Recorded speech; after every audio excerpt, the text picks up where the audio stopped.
matigas tanggalin, ganito lang ang paraan.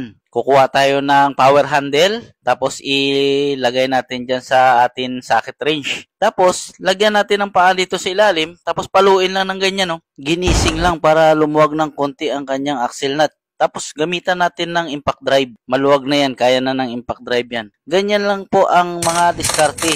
Ngayon, tuturuan ko kayo kung saan po isasabit ang kanyang swing arm pagka natanggal mo na dyan sa kanyang axle. Kasi ito po ay nakakunik pa dito ang preno at saka flexible hose. Kaya dito mo siya ilagay sa may potrest. Yan. May butas naman yan. Tusok mo dyan. Tapos lagyan mo siya ng basahan. Ganyan po.